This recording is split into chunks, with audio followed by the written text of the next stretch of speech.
flying into North Carolina today in this absolutely beautiful day, and then to be in this, this beautiful sort of slightly Hogwarts-looking hall, and to hear that amazing talk from Jasmine, and then to hear Mike Groom get up and talk about, and we're all kind of in a high mood because we just did this big demonstration yesterday in Washington. It was a big, and so it's all good feeling, which makes it even worse for me to have to confront the fact that my basic role in life is to bum people out. For which I apologize, and we will end on a good note, I promise you. But part of me can't help but think, as we've been doing this tour, invigorating in a sense though it is, that we shouldn't have to be doing it. It was 25 years ago now. I saw Jim Hansen yesterday in Washington, and it was 25 years ago that he and other climate scientists told the world what was going on, went up to Capitol Hill, testified about what was the biggest thing that ever happened in the world was happening. And if our world worked the way it should, our leaders and our institutions would have heeded that. Would have said the worst thing's going on, let's get to work. We wouldn't have solved it by now, but we'd be well on the way to solving it. We'd be doing the things that we need to do, and that, of course, isn't what happened. So that's, I played my little role in that, writing the first book about all this, but it didn't occur to me when I was doing that I'd have to play a role going and getting arrested. That's me on the screen, and next to me, that's my friend Gus Steff. On the first day of those protests against the Keystone Pipeline, we were two of the 1,253 people who eventually went to jail in what turned out to be, as Van said, the biggest civil disobedience action about anything in 30 years. Now, we shouldn't have to do that either, because Jim Hansen had said, our greatest climatologist, 2 months before all that, he published a paper, and then to summarize, to make sure that it had been expressed in words small enough even for politicians to understand. He had said, if we burn what's in the tar sands on top of everything else we're burning, it is game over for the climate. You would have thought that that might have caused them to, oh, maybe we should do something else. That doesn't sound so good. But it didn't slow anybody down for a second. Full speed ahead. The Obama administration, the industry, everybody else. And so we had to go and put our bodies in the way. And I'm reminded tonight, thinking of all this, of something that Gus said to me. We were in adjoining cells, so we could talk through the bars, and in our several nights there. And his son is a hotshot corporate lawyer, so he was the only one of us who was able to see a lawyer, which meant that he was going to message out to the press through him. We thought long and hard, what should he say? And we finally said one sentence he wrote. Now, Gus is an interesting guy. He's Carolinian by birth, South Carolina. But he did every respectable, rational thing that you could possibly do to bring word to people. He founded the great Natural Resources Defense Council. He chaired the President's Council on Environmental Quality. He ran the whole United Nations Development Program. He was dean at Yale. He's done everything that you could and should do. The message he sent out from the top bunk of cell 17 was just one line. He said, I've held a lot of important positions in this town, but none seem as important as the one I'm in right now. So, the truth is, in a sense, no night seems as important to me as these nights along this tour that we've started and the campaign that will follow. We set out the night after the election, and it's sort of with mixed emotions, because I feel for me as if it may be the start of the kind of last campaign that I get to fight. Not because I'm getting tired, although I will say that the sleeping in the back of the tour bus is more romantic in theory than practice, it turns out. But it's the planet that's getting tired. We're running into really serious limits now. We're running out of moments. That doesn't depress me. I'm in a sense more excited than I've been before because I have this feeling that we kind of peel back the layers of the onion, that we're getting down to brass tacks, that we kind of know what we have to do. As of tonight, what we're doing is going after the fossil fuel industry. Woo!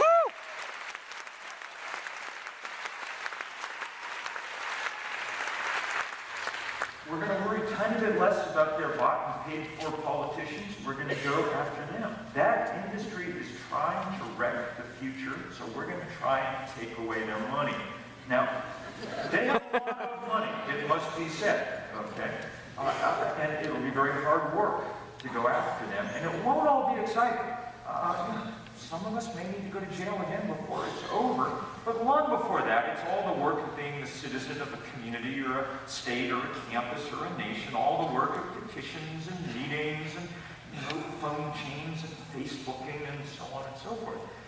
Some of it will be uncomfortable because we're going to have to ask good institutions to do hard things, to live up to their ideals, which is always a little hard. And I cannot promise you that it'll be victorious because, it is a very powerful adversary. But the other day, a reporter was interviewing a TV reporter, being skeptical the way the reporter should, and she was saying, "This just seems impossible to me. You're up against excellent. This is just a David and Goliath story." And I started feeling very discouraged. And then I thought, no, wait, I'm a Methodist Sunday school teacher. I know how this story comes out. I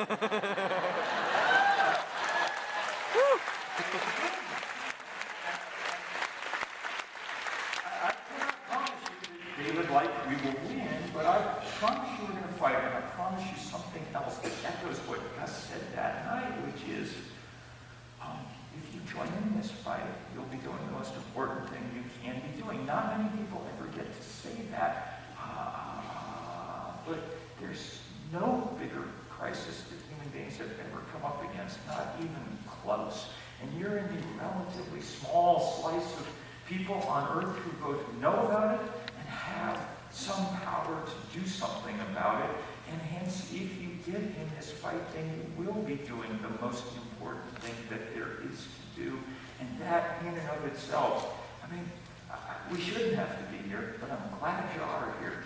And that there are millions of people like y'all around the world, because together, at the very least, we're going to make a real fight out of it. Yeah, we are. And so down to work. Now, we're calling this the DoTheMath tour, okay? But don't worry, it's not calculus.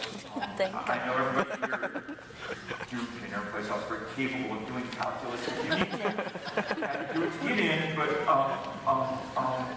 only 3 numbers tonight. I first wrote about them this summer in a piece for Rolling Stone that went oddly viral, okay?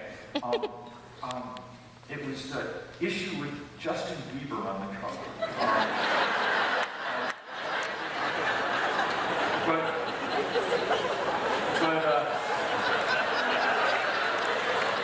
But the weird thing was, I got this call from the editor a couple of days later. He's like, something odd is going on.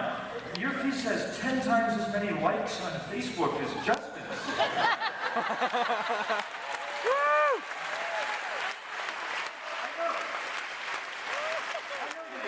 I know so awesome. Somewhat due to my soulful stare, But mostly I think because it laid out the situation we were in a kind of new way. But for me, a new way. That's why I wrote it, In many ways, it felt like the most important thing I'd written since the end of nature. I'm going to tell you about these 3 numbers. First, I'm just going to tell you where we are right now. We've burned enough coal and oil and gas to raise the temperature of the Earth 1 degree so far. And what has that done? One day in September, the headline in the paper said half the polar ice cap is missing. But literally, if Neil Armstrong were up there today looking down from the moon, there'd be half as much area of ice as there was 40 years ago. Think about that for a second. taken one of the few large physical features on Earth, and we have broken it.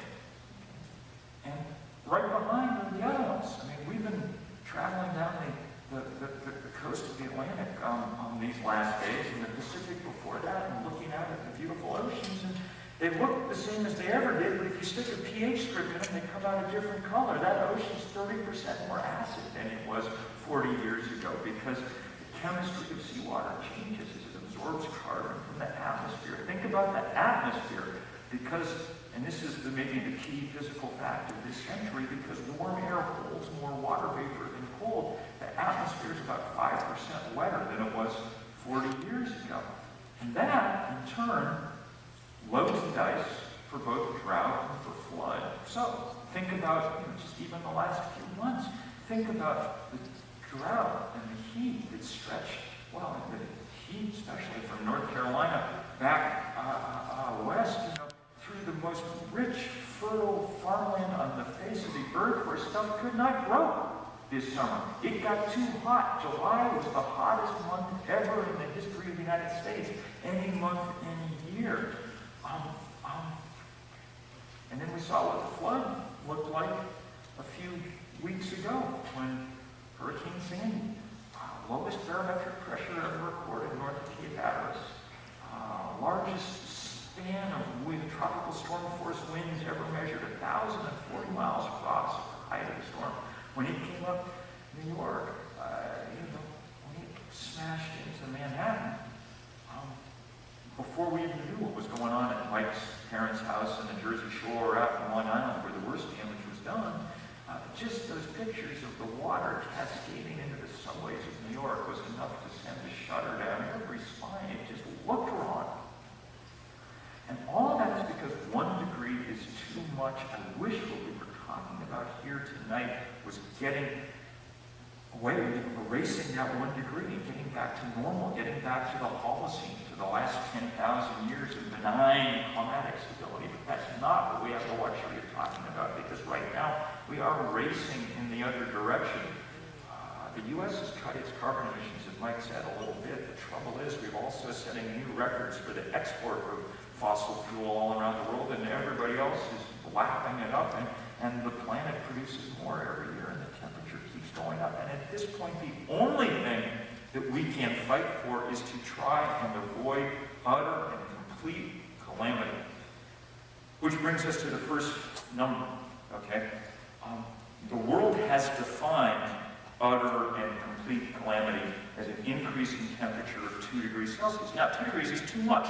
If 1 degree melts the Arctic, we really don't want to find out what 2 degrees does. It's too much. But it is the one thing that the world has agreed on about climate change. The one place where we can stand our ground a little bit, because the powers that be have said that this would be too much. And all of the powers that be, the G8, the G20, many of you will recall that dismal climate meeting in Copenhagen a couple of years ago, which should have been the place if, the Hollywood ending where the world comes together and, unites to do what needs to be done. But in fact, nothing like that happened. The world's leaders, nobody was willing to lead. And so at the end, all they produced, just to try to save face really, was this 2-page meaningless accord with no penalties and no timetables, only one number in it, only one thing to work with, and that number was 2 degrees. And everybody said, we won't let the temperature go up more than 2 degrees.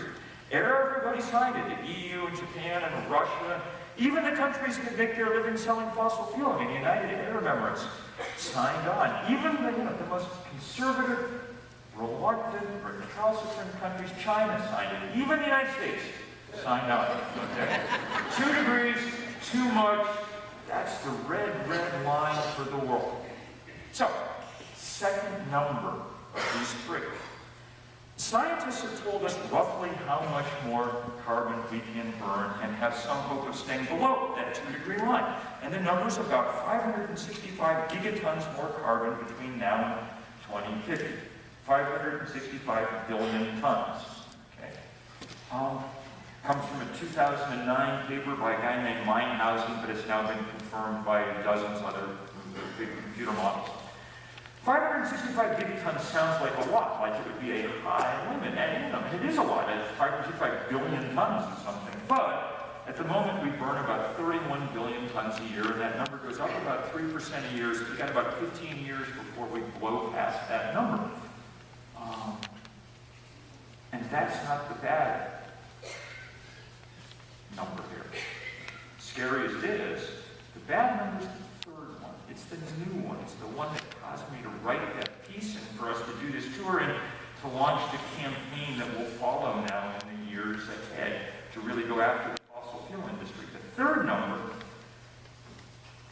comes from a team of financial analysts in the UK, and they set out to figure out how much carbon the world's fossil fuel companies and the countries that operate like fossil fuel companies, think Venezuela, Kuwait, how much they have in their reserves. And it turns out that if you add up all the coal and oil and gas they said they're going to burn, that number is 2,795 gigatons. Okay? 5 times as much as the most conservative governments on earth say is okay to burn, but it will be burned. Unless we intervene somehow, it will be burned, because though it is still below the ground physically, that coal, oil, and gas, it's above the ground economically. That's what Exxon's share price depends on, okay? When Peabody Coal goes to the bank to borrow money, that's their collateral. They've told the SEC, we can't say they haven't given us fair warning. They've told the SEC, they've told everybody that this is what they're going to do. And what it means, the thing that really struck me as I read this, even though I knew, in a sense, the story as well as anyone, was that there was no longer any room for wishful thinking or speculation or doubt or whatever else. The story is written of what's going to happen unless we quickly figure out how to unwrite it. Okay? The graph, these friends of ours did these graphs to kind of illustrate it. Okay? There's how much carbon there was in the atmosphere before the Industrial Revolution. That was what gave us the Holocene, a nice temperature we enjoyed, okay? The lavender is how much we've added since that's increased the temperature 1 degree. The red line is how much more we can go and have some hope of staying below 2 degrees, and the rest of that is everything that they have there ready to burn, okay? Wanting to burn. What those numbers mean, and this is the most important thing in a sense I have to say. What those numbers mean is that this is a rogue industry. Okay? They're not outlawed against the laws of the nation because they get to write those laws for the most part. But they are outlawed against the laws of physics. The numbers are just, they're kind of staggering. I mean, one company, Exxon, has 7% of the carbon in its reserves necessary to take us past 2 degrees. One company, all the other ones right behind them on the list. Everybody you've ever heard of, Chevron, BP, Shell, whatever, but you know, a very small number of people on a very small number of boards of directors and in executive suites and things who are going to break the planet. Either Exxon at all give in, or physics and chemistry give in. Those are the 2 choices, okay? And I have no doubt that it's going to be extremely difficult to change Exxon's mind, but I'm betting it's easier than changing physics' mind. Those are our 2 choices. All right, I'm going to get off for a minute because you have to talk for a while, and I want you to listen to, well, to one of my truly dear friends in the world who spent last winter with me trying to figure out what these numbers really meant. She's been with us in parts of this tour, but she's the mother of a brand new 4-month-old beautiful son, so she's not here all the time. She's the author of some of the most important books of recent years and a board member of 350.org, Naomi Klein.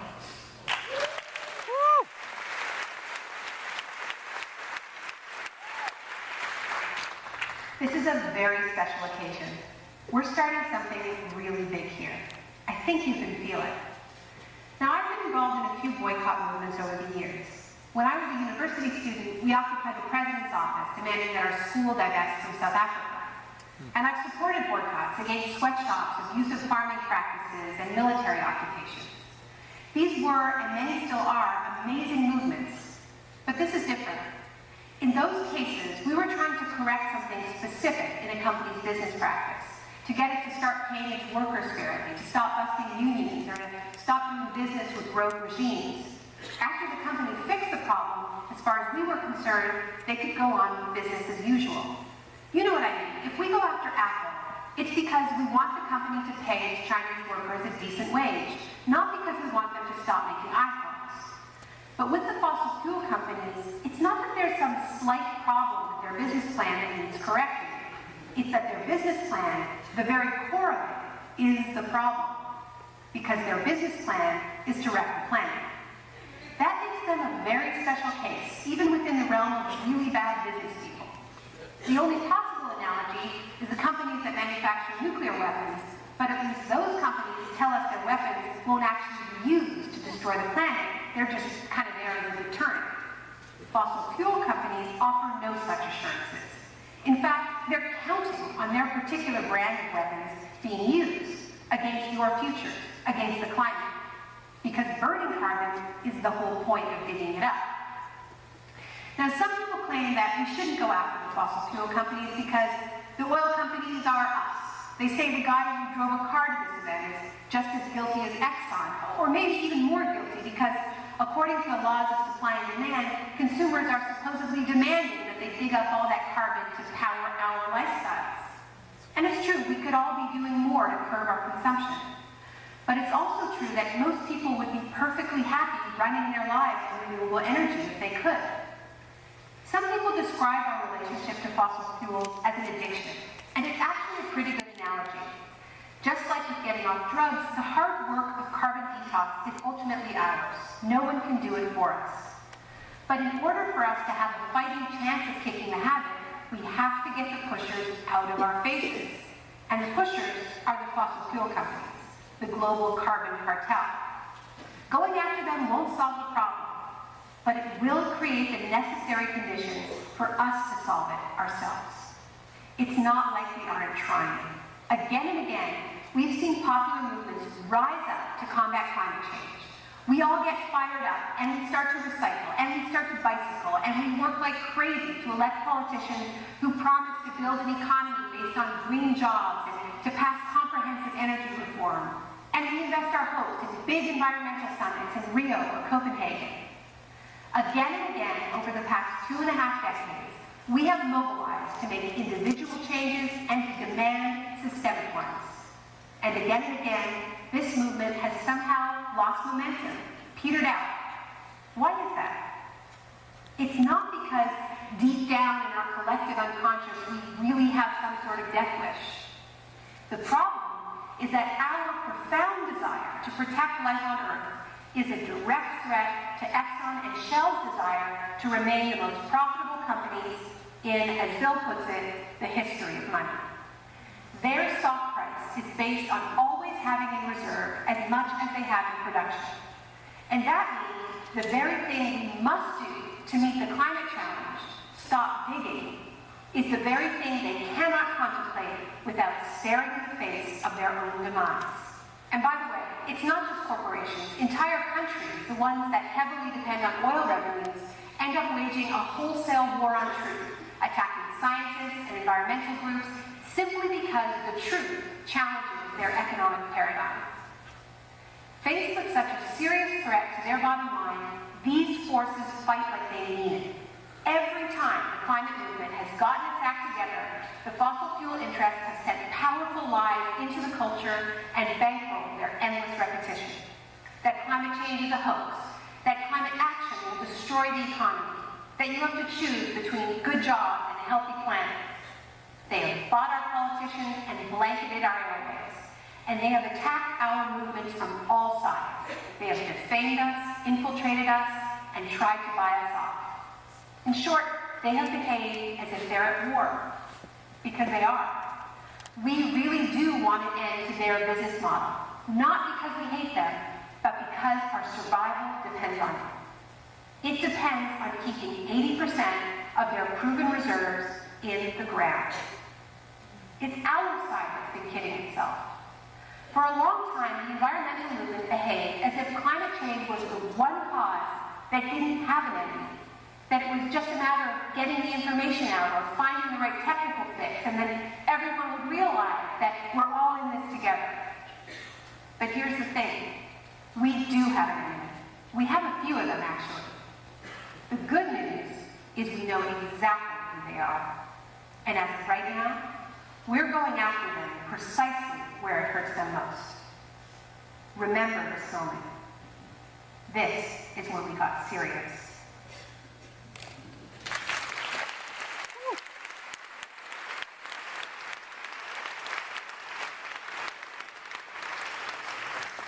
That was great, and it's incredibly interesting to watch how quickly this math has kind of gained acceptance. 6 months ago it was Rolling Stone, and me and Naomi. 2 days ago it was the International Energy Agency, our most sort of staid bureaucracy set up in the wake of the OPEC crisis by the Western nations. But their big annual report said, yep, if we want to avoid 2 degrees, we've got to leave that fossil fuel in the ground. And they were using the same numbers and the same analysis. We've been talking about those numbers in abstract ways. Let's talk about them in concrete terms for a moment. I'm going to show you another short piece of film, shorter. This one from the American who spent the longest part of his life, though young, anybody of his generation, up on the ice in Greenland. And as he talks about what happened in Greenland this summer, which was pretty funky, we'll be showing a few clips from this new documentary that will make its way here before long, called Chasing Ice, which I really recommend going to see when it comes. Hi, my name is Jason Box. I'm a glaciologist at Ohio State University and Bird Polar Research Center. Let me tell you about what happened in Greenland this summer.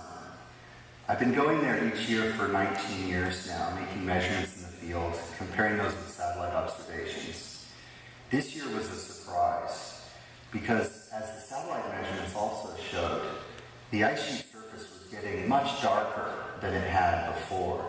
I actually thought that the satellite data were broken somehow, but I was able to verify those measurements with our field data.